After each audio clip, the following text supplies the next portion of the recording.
Hello दोस्तों, मैं सतीश मिश्रा स्वागत करता हूं आप सभी का अपने चैनल पर। आज मैं आपके लिए 1000 जनरल साइंस के मोस्ट इंपॉर्टेंट क्वेश्चन का सेट नंबर 8 लेकर आया हूं, जो कि आपके सभी एग्जाम के लिए काफ़ी महत्वपूर्ण होने वाले हैं। चाहे आपका कोई भी एग्जाम हो, जैसे railway group D, railway JE, RRB, NTPC और एसएससी का कोई भी एग्जाम, इन सभी एग्जाम में ये प्रश्न पूछे जाने की बहुत ज़्यादा संभावना है। इसलिए आप हमारे इस वीडियो को शुरू से अंत तक जरूर से ज़रूर देखें और जितना हो सके अपने दोस्तों में इस वीडियो को शेयर करें, ताकि आपके दोस्त भी इस वीडियो का पूरा पूरा लाभ उठा सके और आने वाले एग्जाम में काफ़ी अच्छा स्कोर कर सके। तो अब मैं आपका ज़्यादा समय ना लेते हुए चलता हूँ अपने आज के पहले प्रश्न की ओर। हमारा आज का पहला प्रश्न है, पृथ्वी के चारों ओर चंद्रमा की गति होने का मुख्य कारण क्या है? तो इसका सही आंसर हो जाएगा ऑप्शन नंबर बी, गुरुत्वीय बल। गुरुत्वीय बल है इसका मुख्य कारण। दोस्तों, आपसे एग्जाम में पूछा जाता है कि अगर किसी आदमी का वजन पृथ्वी पर 60 केजी है तो उसका चंद्रमा पर कितना वजन होगा? तो दोस्तों, आपको यहाँ पर कुछ नहीं करना है। पृथ्वी में अगर 60 केजी है तो आपको 60 का 1/6 निकाल देना है। जो निकलेगा वही आपका आंसर होगा, क्योंकि चंद्रमा पर पृथ्वी का 1/6 भाग गुरुत्वीय बल होता है, इसलिए हम लोग इसका 1/6 भाग निकालते हैं। तो इसका हम 1/6 भाग निकालेंगे तो यहाँ पे आ जाएगा 10। यानी कि अगर कोई 10 केजी का है पृथ्वी पे, तो 60 केजी का है पृथ्वी पे, तो वह अंतरिक्ष में 10 केजी का होगा। इंपॉर्टेंट क्वेश्चन है, आपको ध्यान में रखना। तो अब हम चलते हैं अपने अगले प्रश्न की ओर। हमारा अगला प्रश्न है, किस वैज्ञानिक ने कहा था कि एक तत्व की परमाणु संख्या उसके द्रव्यमान की तुलना में अधिक मौलिक गुण है? तो इसका सही आंसर हो जाएगा ऑप्शन नंबर ए, हेनरी मोजोले। किसने? तो हेनरी मोजोले ने ऐसा कहा था। तो अब हम चलते हैं अपने अगले प्रश्न की ओर। हमारा अगला प्रश्न है, मानव त्वचा को रंग देने वाला वर्णक कौन सा है? तो इसका सही आंसर हो जाएगा option number A, melanin. Melanin के कारण मानव त्वचा का रंग जो होता है वो काला या गोरा होता है। दोस्तों, आप लोग ने देखा होगा किसी किसी की त्वचा डार्क या सफ़ेद जो होती है वह मेलानिन के कारण ही होती है। इंपॉर्टेंट क्वेश्चन था, ये आपको ध्यान में रखना। तो अब हम चलते हैं अपने अगले प्रश्न की ओर। हमारा अगला प्रश्न है, हीरा किस कारण से चमकता है? यहाँ आपको बताना है कि हीरा जो होता है वह किस कारण से चमकता है। तो इसका सही आंसर हो जाएगा ऑप्शन नंबर सी, पूर्ण आंतरिक परावर्तन। किसके? तो पूर्ण आंतरिक परावर्तन के कारण हीरा चमकता है। तो अब हम चलते हैं अपने अगले प्रश्न की ओर। हमारा अगला प्रश्न है, किस तत्व का गलनांक और क्वथनांक सबसे अधिक होता है? तो इसका सही आंसर हो जाएगा option number C, tungsten. Tungsten के कारण किसी तत्व का गलनांक और क्वथनांक जो होता है वह सबसे अधिक होता है। दोस्तों, आपको याद रखना है, टंगस्टन एक प्रकार का धातु है जिसका गलनांक सबसे अधिक होता है। टंगस्टन का गलनांक सबसे अधिक होता है, ये आपको याद रखना है। दोस्तों, आपसे एग्जाम में पूछा जाता है कि टंगस्टन का सिंबल और परमाणु क्रमांक क्या है? तो टंगस्टन का जो सिंबल होता है वो डब्ल्यू होता है और इसका परमाणु क्रमांक 74 होता है। आप इसे नोट कर लीजिएगा, इंपॉर्टेंट है आपके एग्जाम के लिए। तो अब हम चलते हैं अपने अगले प्रश्न की ओर। हमारा अगला प्रश्न है, द्रव्यमान और वेग का गुणनफल क्या कहलाता है? तो इसका सही आंसर हो जाएगा ऑप्शन नंबर सी, उपरोक्त दोनों, संवेग और मोमेंटम। दोस्तों, हम लोग यहाँ पे संवेग को इंग्लिश में मोमेंटम भी कहते हैं, ये आपको याद रखना है। तो अब हम चलते हैं अपने अगले प्रश्न की और हमारा अगला प्रश्न है, आधुनिक आवर्त सारणी में समूह 17 का प्रथम तत्व कौन सा है? तो इसका सही आंसर हो जाएगा option number A, fluorine. Fluorine जो है वह आधुनिक आवर्त सारणी के समूह का 17 समूह का पहला तत्व है, यह आपको ध्यान में रखना है।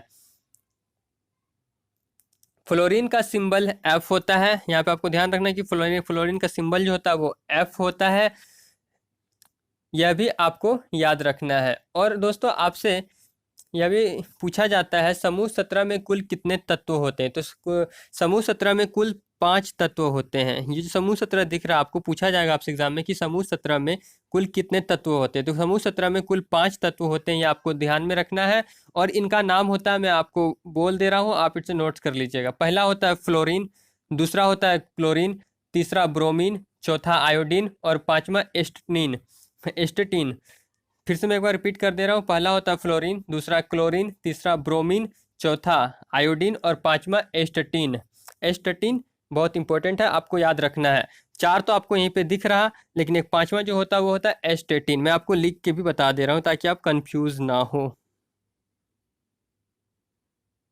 एस्टेटीन, एस्टेटीन बहुत इंपॉर्टेंट है, ये सब आपको ध्यान रखना। तो अब हम चलते हैं अपने अगले प्रश्न की ओर। हमारा अगला प्रश्न है, उत्तल दर्पण की फोकस लंबाई कैसी होती है। आपको बताना है कि उत्तल दर्पण की फोकस लंबाई जो होती है वह कैसी होती है। तो इसका सही आंसर हो जाएगा ऑप्शन नंबर ए, धनात्मक। उत्तल दर्पण की फोकस लंबाई जो होती है वो धनात्मक होती है। दोस्तों धनात्मक का मतलब पॉजिटिव होता है, जिसे हम लोग प्लस से दिखाते हैं। अगर दोस्तों आपसे एग्जाम में पूछा जाए कि अवतल दर्पण की फोकल लंबाई कैसी होती है, तो अवतल दर्पण की फोकल लंबाई जो होती है वो ऋणात्मक होती है। ऑप्शन नंबर बी जो दिख रहा है आपको ध्यान में रखना है।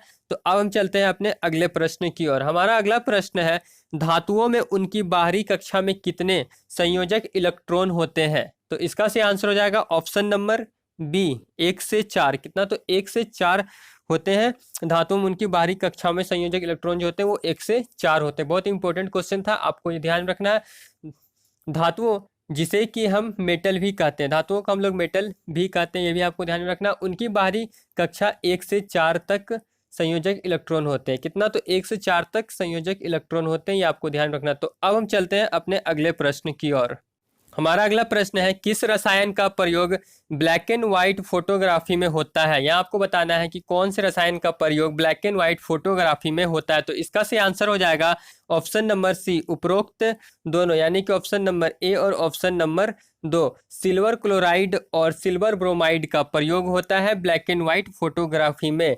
दोस्तों यहाँ पर AgCl का मतलब होता है सिल्वर क्लोराइड, और यहाँ पर ऑप्शन नंबर बी जो दिख रहा है AgBr, इसका मतलब होता है सिल्वर ब्रोमाइड। आप इसे नोट कर लीजिएगा, इंपॉर्टेंट है। दोस्तों सिल्वर क्लोराइड का फॉर्मूला होता है AgCl, जो आपको दिख रहा है सिल्वर क्लोराइड का फॉर्मूला यानी कि सूत्र होता है AgCl, और सिल्वर ब्रोमाइड का जो फॉर्मूला होता है ये आपको ऑप्शन नंबर बी जो दिख रहा है AgBr, ये आपको नोट कर लेना, एग्जाम में ये भी आपसे पूछा जाता है कि फॉर्मूला क्या होता है।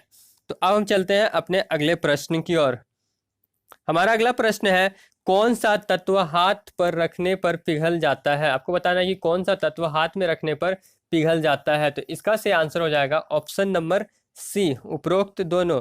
गैलियम और सीजियम जो होता है वो हाथ पर रखने पर पिघल जाता है। दोस्तों ज़्यादातर एग्जाम में आपको गैलियम ही देखने को मिलेगा, लेकिन कभी कभी सीजियम भी दिया जाता है, इसलिए आपको याद रखना, ये दोनों आपको याद रखना है। दोस्तों गैलियम का जो सिंबल होता है मैं आपको लिख के बता दे रहा हूँ, गैलियम का सीजियम होता है Ga होता है गैलियम का सिंबल, और सीजियम का होता है Cs। इंपॉर्टेंट था, ये आपको ध्यान में रखना। दोस्तों यदि आपको यह प्रश्न अच्छा लग रहा है तो वीडियो को लाइक करें और ज़्यादा से ज़्यादा शेयर भी करें, ताकि आपके दोस्त भी वीडियो का पूरा लाभ उठा सके और आने वाले एग्जाम में काफ़ी अच्छा स्कोर कर सके।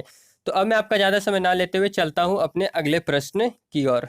हमारा अगला प्रश्न है, पेरिस्कोप किस सिद्धांत पर कार्य करता है। तो इसका सही आंसर हो जाएगा ऑप्शन नंबर सी, पूर्ण आंतरिक परावर्तन पर पेरिस्कोप कार्य करता है।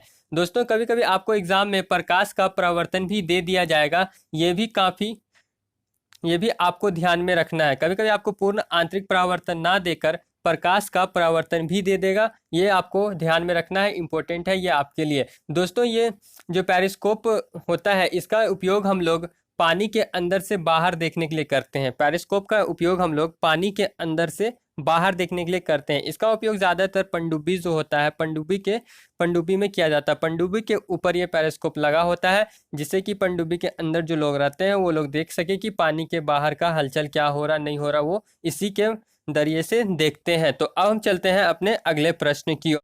हमारा अगला प्रश्न है, LPG का मुख्य घटक क्या होता है। तो इसका सही आंसर हो जाएगा ऑप्शन नंबर सी, ब्यूटेन।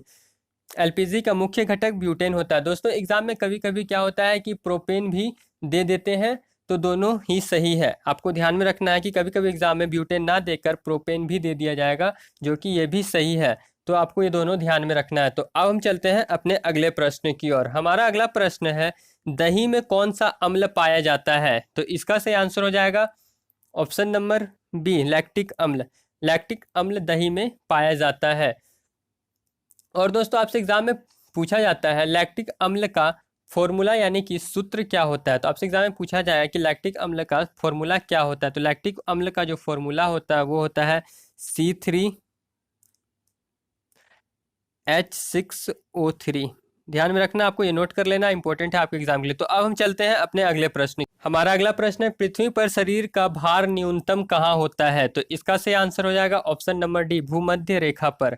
भूमध्य रेखा पर हमारे शरीर का भार सबसे कम होता है। दोस्तों हम लोग भूमध्य रेखा को विषुवत्य रेखा भी बोलते हैं, ये आपको ध्यान में रखना। और दोस्तों यहाँ पर हमारे शरीर का भार यानी कि वजन सबसे कम होता है। अगर दोस्तों आपसे एग्जाम में पूछा जाए कि शरीर का वजन सबसे अधिक कहाँ होता है, अगर आपसे एग्जाम में पूछ लिया जाए कि सब शरीर का वजन सबसे अधिक कहाँ होता है, तो शरीर का सबसे अधिक वजन जो होता है वो ध्रुवों पर होता है। कहाँ? तो ध्रुवों पर होता है हमारे शरीर का सबसे अधिक वजन। और सबसे कम वजन कहाँ होता है? तो भूमध्य रेखा पर। ये दोनों चीज आपको ध्यान में रखना है। एक और प्रश्न पूछा जाता है आपसे एग्जाम में दोस्तों कि भूमध्य रेखा पर किस बल के कारण हमारा वजन कम हो जाता है। आपसे पूछा जाएगा कि भूमध्य रेखा पर किस बल के कारण हमारा वजन कम हो जाता है। तो ये आप क्वेश्चन नोट कर लीजिएगा। इसका आंसर हो जाएगा अपकेंद्रीय बल। अपकेंद्रीय बल के कारण भूमध्य रेखा पर हमारे शरीर का वजन जो होता है वो कम हो जाता है। तो अब हम चलते हैं अपने अगले प्रश्न की ओर। हमारा अगला प्रश्न है, कोशिका विभाजन को बढ़ावा देने में कौन मदद करता है? तो इसका से आंसर हो जाएगा option number C, cytokinin. Cytokinin कोशिका। क्यों? तो साइटोकिनिन कोशिका जो होता है वह कोशिका विभाजन को बढ़ावा देने में मदद करता है। तो अब हम चलते हैं अपने अगले प्रश्न की ओर। हमारा अगला प्रश्न है, मानव शरीर का कौन सा अंग अंडे को अंडाशय से गर्भाशय तक ले जाता है?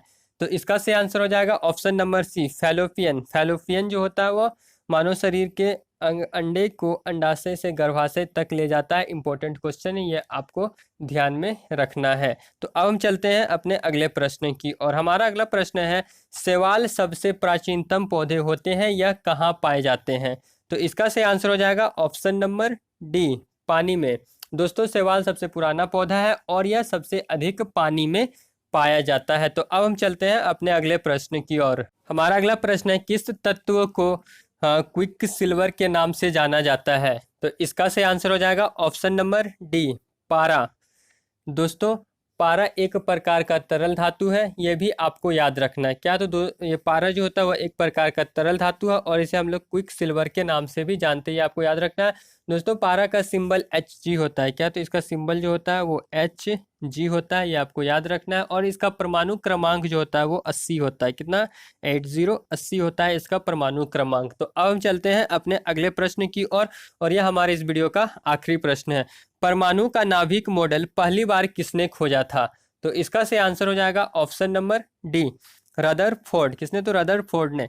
दोस्तों रदरफोर्ड वैज्ञानिक जो थे इन्होंने सबसे पहले परमाणु का नाभिक मॉडल खोजा था। बहुत इंपॉर्टेंट क्वेश्चन है आपके एग्जाम के लिए, आपको ये ध्यान में रखना है। तो दोस्तों यहीं पे हमारा ये वीडियो समाप्त होता है। उम्मीद है कि आपको यह प्रश्न अच्छे लगे होंगे। तो हमारे इस वीडियो को लाइक करें और ज़्यादा से ज़्यादा शेयर करें ताकि आपके दोस्त वीडियो का पूरा पूरा लाभ उठा सके और आने वाले एग्जाम में काफ़ी अच्छा स्कोर करें। और साथ ही साथ हमारे इस चैनल को सब्सक्राइब करना ना भूलें। तब तक के लिए जय हिंद, वंदे मातरम।